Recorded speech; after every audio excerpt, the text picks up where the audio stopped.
తూర్పుగోదావరి జిల్లా బిక్కవోలు ఎంపీపీ ఎన్నికలు ప్రశాంతంగా జరిగాయి. ఎంపీపీ పీఠాన్ని బీజేపీ కైవసం చేసుకుంది. రాష్ట్రంలో బీజేపీ ఎంపీపీ స్థానం తొలిసారి కైవసం చేసుకోవడంతో కార్యకర్తలు సంతోషం వ్యక్తం చేశారు. బాణాసంచా కాల్చి మిఠాయి పంచుకుని సంబరాలు చేసుకున్నారు.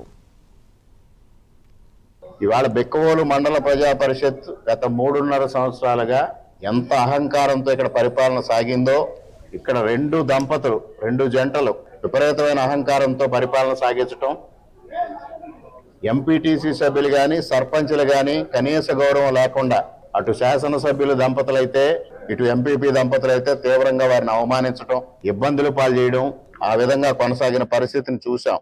ఇవాళ కూటమి ప్రభుత్వం వచ్చిన తర్వాత 9 మాసాల్లో ఎంపీటీసీలకి, సర్పంచులకి, స్థానిక సంస్థల ప్రజాప్రతినిధులకి వ్యతిరేక పార్టీ అయినా వారికి సగౌరవమైన గౌరవం ఇస్తూ ప్రోటోకాల్ నిబంధనలకు అనుగుణంగా ఈ రోజు ప్రవర్తించడం జరుగుతూ ఉంది. అదే విధంగా ముఖ్యంగా ఏదైతే కేంద్ర ప్రభుత్వం నరేంద్ర మోడీ గారి నాయకత్వంలో కేంద్ర ప్రభుత్వం స్థానిక సంస్థలకు ఆర్థిక సంఘం నిధులు ఇస్తా ఉందో, ఆ నిధుల్ని జగన్మోహన్ రెడ్డి ప్రభుత్వం దారి మళ్లించి స్థానిక సంస్థలు నిర్వీర్యం చేయడం జరిగింది. ఈ రోజు